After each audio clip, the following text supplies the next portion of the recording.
Assalamualaikum warahmatullahi wabarakatuh.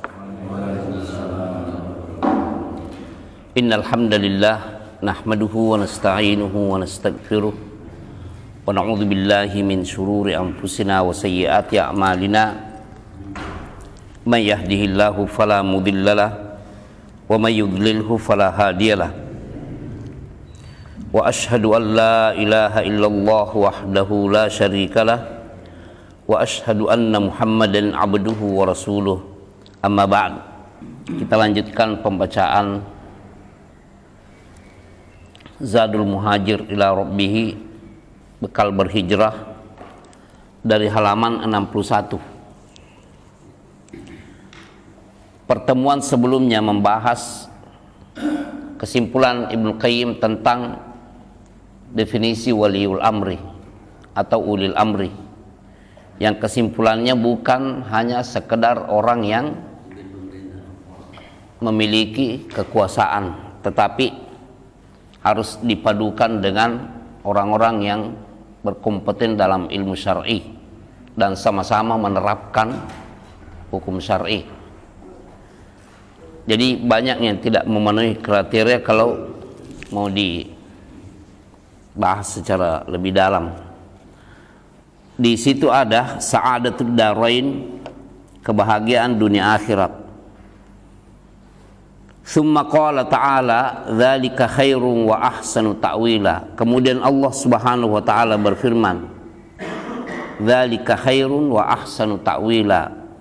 Itulah yang lebih baik dan cara yang lebih tepat. Maksudnya hadzal ladzi amartukum bihi, yang saya perintahkan kepada kalian itu, min taati, dalam bentuk taat kepada aku, kepada Allah, wa ta'atu rasuli, dan juga taat kepada utusanku sallallahu alaihi wasallam, wa auliyail amri, dan orang-orang yang berkompeten dalam kedudukan itu, waraddi ma tanaza'tum fihi, dan juga mengembalikan apa yang kalian perselisihkan tentangnya, ilayya wa ila rasuli, yaitu mengembalikan kepadaku dan kepada utusanku, rasulku, khairul lakum, itu lebih baik bagi kalian, fi ma'asyikum, dalam kehidupan kalian, wa ma'adikum, dan juga tempat kembali kalian di akhirat. Wa huwa sa'adatukum fid darain, dan itulah hakikat kebahagiaan kalian di dunia dan di akhirat. Fa huwa khairul lakum, itulah yang terbaik bagi kalian, wa ahsanu aqibatin, dan akhir hidup yang terbaik. Fadalla hadza, ini menunjukkan ala anna ta'atallahi wa rasulihi, bahwa ketaatan Allah dan Rasulnya, wa tahkimillahi wa rasulihi, dan menjadikan Allah sebagai sumber hukum dan Rasulnya juga, huwa sababus sa'adah, itulah sebab atau unsur kebahagiaan, ajilan wa ajilan, baik yang segera maupun yang akan datang di dunia dan di akhirat. Wa man tadabbaral alama, dan siapa yang mencamkan kondisi alam dunia, wasyurura alwaqi'a fihi, dan segala bentuk keburukan yang terjadi di alam ini, alima anna kulla syarrin fil alam, dia pasti bisa mengetahui bahwa semua kejahatan yang terjadi di alam ini, sababuhu, penyebabnya adalah mukhalafatur rasuli, menyalahi rasul, wal khuruju an ta'atihi, dan keluar dari ketaatan kepadanya. Wa kullu khairin fil alam, dan pasti juga dia mengambil kesimpulan bahwa setiap kebaikan di alam ini, fa innahu bisababi ta'atir rasul, itu karena ketaatan kepada rasul. Masya Allah, kesimpulan yang baik. Wa kadzalika syururul akhirah, begitupun keburukan di akhirat nantinya. Wa alamuha, dan segala kepedihan yang dihadapi, wa adzabuha, dan azab yang di sana, innama huwa min mujibati mukhalafatir rasul, itu karena faktor menyelisihi utusan Allah, wa muqtadayatuha, dan segala bentuk risikonya. Fa'ada syarrud dunya wal akhirah ila mukhalafatir rasul, sehingga kejahatan di dunia ini kesimpulannya itu adalah mengarah kepada menyalahi Rasul. Wa ma tarattab alaihi, dan segala yang berkonsekuensi atas menyalahi tersebut. Falau anna an-nasa ata'ur rasula, andaikan manusia mentaati Rasul haqqa ta'atihi, sebenar-benar ketaatan kepadanya, lam yakun fil ardi syarrun qattu, tidak ada keburukan sama sekali yang terjadi di bumi ini. Wa hakadha wa hadza kama annahu ma'lumun fi syururil amma, begitupun yang terjadi secara maklum diketahui bahwa kejahatan secara umum, wal masaib al waqi'ah, dan segala musibah yang terjadi fil ardi, di bumi ini, fakadzalika huwa fi syarri wal alami wal ghammi, demikian juga yang terjadi pada keburukan, kepedihan, dan segala bentuk kesedihan atau kegundahan, alladzi yusibul abda fi nafsihi, yang melanda seseorang hamba pada dirinya, fa innama huwa bisababi mukhalafatir rasul, penyebabnya adalah menyelisih Rasul. Wa li anna ta'atahu, dan karena ketaatan kepada Rasul itu, hiyal hisnu, itulah benteng yang kokoh, alladzi man dakhalahu, di mana siapa yang memasuki benteng yang kokoh itu, kana minal aminina, termasuklah dia orang-orang yang paling aman. Wal kahful ladzi man laja'a ilaihi kana minal najin, dan ketaatan kepada Rasul itu merupakan sebuah goa di mana setiap orang yang memasukinya termasuklah orang yang selamat. Ya, itu kesimpulan Ibnu Qayyim rahimahullah.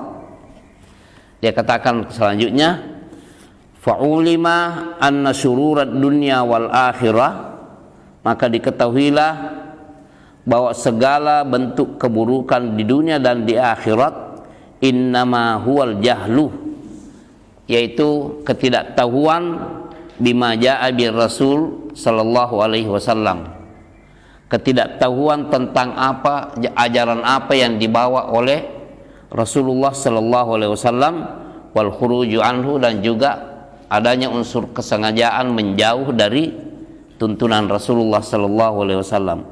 Wa hadza burhanun qati'un, dan ini merupakan bukti yang jelas, yang terang, ala annahu la najata lil abdi, bahwasanya tidak ada keselamatan bagi setiap hamba, wala sa'adatah, dan tidak ada kebahagiaan, illa bil ijtihadi, kecuali dengan berusaha, fi ma'rifati ma jaa bihi Rasul sallallahu alaihi wasallam, yaitu berjuang dan berusaha untuk mengetahui apa yang diajarkan oleh Rasulullah sallallahu alaihi wasallam, ilman, secara keilmuan, wal qiyamu bihi amalan, dan melaksanakannya secara perbuatan. Ya, ada sedikit di sini dia katakan kamalus sa'adah, kesempurnaan kebahagiaan yang dimaksud dunia akhirat. Wa kamalu hadhihi sa'adati bi amrain, kesempurnaan kebahagiaan ini faktornya ada dua. Yang pertama, da'watul khalqi ilaihi, mengajak para makhluk untuk berpegang teguh kepada kebenaran. Yang kedua, sabruhu wa ijtihaduhu alal tilka da'wah, bersabar dalam mengamalkan, dalam mendakwakan, dalam menyuarakan, dan juga ijtihaduhu, perjuangan ala tilka da'wah, untuk membawa dakwah tersebut, yaitu ajakan kepada apa yang diajarkan oleh Rasulullah sallallahu alaihi wasallam. Masya Allah. Ini jelas Pak ya. Yang beliau simpulkan itu bahwa segala keburukan yang terjadi di dunia itu faktornya adanya unsur kesengajaan, tidak mau mengetahui apa sih yang diajarkan oleh orang yang diutus oleh oleh Allah Subhanahu wa taala, yaitu Rasulullah. Ada unsur kesengajaan tidak mau tahu.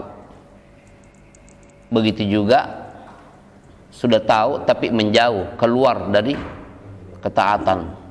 Ini adalah faktor keburukan, dan musibah yang terjadi pun demikian.